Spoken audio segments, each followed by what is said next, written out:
Protest ماشاءاللہ سے کافی تعداد میں مومنین آئے ہوئے ہیں، دیکھ سکتے ہیں۔ یہ بتانا چاہ رہا ہے کہ حق اور باطل کی جنگ کیا ہوتی ہے۔ میں چاہتا یہ ہوں کہ بات کو تمام کر دوں، اس لیے کہ جو احتجاج ہمیں کرنا ہے اس کے سلسلے میں بس اتنا میں کہنا چاہتا ہوں کہ سعودی حکومت سے آج 100 سال سے ہم یہ مطالبہ کر رہے ہیں کہ جنت البقیع میں مزارات کی تعمیر کے لیے وہ تو ہم جانتے ہیں کہ وہ نہیں کر سکتی ہے، ہم کہتے ہیں ہمیں اجازت دے دیجیے، ہم آپ کو بتائیں کہ روزوں کی تعمیر کیسے ہوتی ہے۔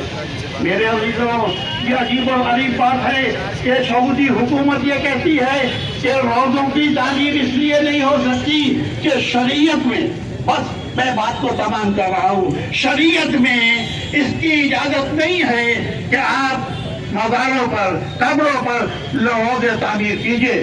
میں پوچھنا چاہتا ہوں کہ حکومت سعودیہ یہ بتائے حضور اکرم جس حجرے میں آرام کر رہے ہیں اس پر چھت ہے کہ نہیں؟ اگر اس پر چھت ہے تو پھر ان کی اولاد کی قبروں پر چھت کیوں نہیں بن سکتی ہے؟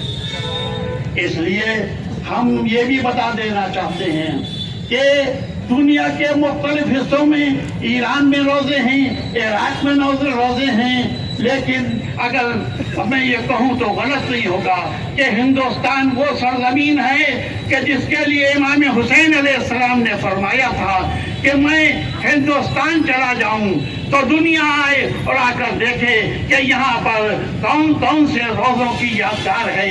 تالکٹورے کی کربلا بھی ہے، کاظمین بھی ہے، سامرہ بھی ہے، درگاہ بھی ہے، فاطمہ زہرا کا روزہ بھی ہے۔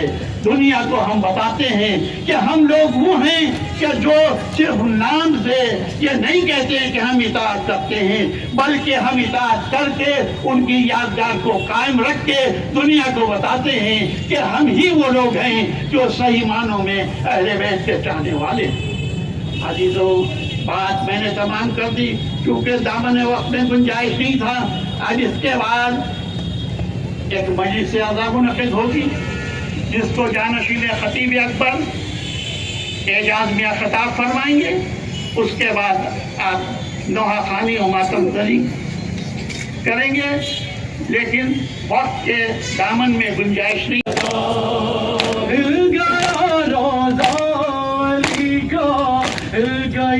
خبر نبی رہ گیا غم سے لرز کر مرکز شبیر بھی، جس گھڑی لایا گیا ہے مزار سیدہ، اس لیے کالا لمحہ تو میں اپنے لے کے